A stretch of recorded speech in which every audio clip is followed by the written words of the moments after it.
ወይም ኢስላም ይባላል።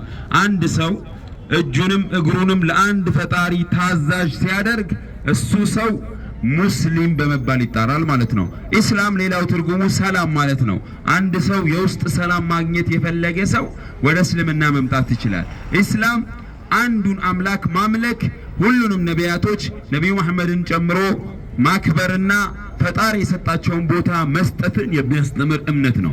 ለምሳሌ አልመሲህ ኢሳ የመርየም ልጅ የአላህ መልእክተኛ መሆኑን፣ ሙሴ ወይም ደግሞ ዳዊት ወይም ሄኖክ፣ ዘከሪያ ሁሉም ፈጣሪ ለየህዝቦቻቸው የላካቸው መልእክተኛ መሆናቸውን ማመን ነው። የእስልምና ዋናው መሰረት በዚህ ነገር ላይ ነው የተመሰረተው ማለት ነው።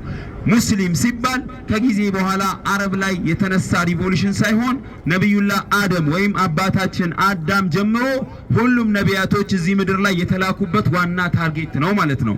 የዚህ ደግሞ ማስረጃችን ጌታችን አላህ በተከበረው ቃሉ ላይ ሲናገር ወለቀድ በአትና ፊ ኩሊ ኡመቲ ረሱላን አን ዕቡዱላህ ወጅተኒቡ ጣጉት ይላል። እኛ በእርግጥ ሁሉም ህዝቦች ላይ በራሳቸው ቋንቋ መልእክተኞችን ልከናል አለ። ለምን? አን ዕቡዱላህ አንዱን የሰማይና የምድር ፈጣሪ እንዲያመልኩ፣ ወጅተኒቡ ጣጉት ጣዖታትን የሰው ልጆች እንዲረቁ። ጣዖት ማለት ማንኛውም ከአላህ ውጪ የሚመለክ ድንጋይም ይሁን ዛፍ፣ ሰማይም ይሁን ምድር፣ ወንዝም ይሁን ተራራ፣ ማንኛውም ከፈጣሪ ውጪ የሚመለክ መልእክተኛም ይሁን መላእክት ጣዖት ይባላል ማለት ነው። ስለዚህ አንዱን የሰማይና የምድር ፈጣሪን መላእክቶችን ክንፍ አድርጎ የፈጠረን መልእክተኞችን ከተአምር ጋር ብዙ ተአምር እንዲሰሩና በተአምር ወደዚህ ምድር እንዲመጡ ያደረገውን አንዱን ኃያሉን አልፋና ኦሜጋ የሆነውን በጀረመረም መጨረሻ የሌለውን አንዱን አምላክ ፈጣሪ ወይም አላህን አምልኩ እንላቸዋለን። ብዙ ጊዜ አላህ ሲባል ምንድነው አላህ ይላሉ። አላህ ማለት ብቸኛ ተመላኪ ማለት ነው። አላህ ማለት ፈጣሪ ማለት ነው። አላህ ማለት ሁወላሁ አለዚ ላ ኢላሃ ኢላ ሁወል ኻሊቁል ባሪኡል ሙሰዊሩን ለሁል አስማኡል ሁስና ይላል። አላህ ማለት ፈጣሪ ነው። በመፍጠር እሱን የሚመስል የለም።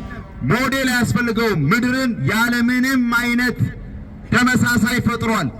እንስሳዎችን፣ በራሪ ፍጥረታቶችን፣ እነዚህን ሁላ በራሱ የፈጠረ ፈጣሪ ነው አላህ ማለት። አላህ ማለት ማን ነው? እኛም ማናቀው ነው። ኤሎህም ብትሉት ያው ነው፣ ፈጣሪም ብትለው ያው አላህ ነው። ስለዚህ አረብኛ ስለሆነ ብዥታ እንዳይፈጥርባችሁ ለማለት ፈልጌ ነው። አላህ ማለት ስለራሱ ሲነግረን በተከበረው ቃሉ ላይ ሁወላሁ አሐድ ይላል። አላህ አንድ ነው ይላል። አላሁ ሰመድ፣ አላህ የሁሉም መጠጊያ ነው። ሁሉም ሰው ፈጣሪን ይፈልጋል። እሱ ከኛ ምንም አይፈልግም። ለም የሊድ ወለም ይውለድ፣ አልወለደምም አልተወለደምም። ወለም የኩን ለሁ ኩፍወን አሐድ፣ እሱን አምሳያም ሆነ ብጤ የለውም። አላህ ማለት ይሄ ነው። ፈጣሪ መውለድ አያስፈልገውም፣ መወለድም አያስፈልገውም። ወቃሉ ተኸዘ አላሁ ወለዳ፣ ፈጣሪ ልጅ ያዘ አሉ። ሱብሓነህ፣ ጥራት ይገባው። ለሁ ማ ፊ ሰማዋቲ ወማ ፊል አርድ፣ በሰማይ ያለው በምድር ያለው ሰው አጋንንቱ ሁሉም የሱ ሆኖ ልጅ ምን ያደርግለታል? የሰው ልጅ ልጅን የሚወርደው እኮ ነገ ጧሪና ቀባሪ አላገኝም ብሎ ነው። ነገ እኔ ስሸመግል የሚረዳኝ ያስፈልገኛል ብሎ ነው። ፈጣሪ ከእንደዚህ አይነት ነገር የጠራ ነው። መውለድም ሆነ መወለድ የፈጣሪ ባህሪ አይደለም።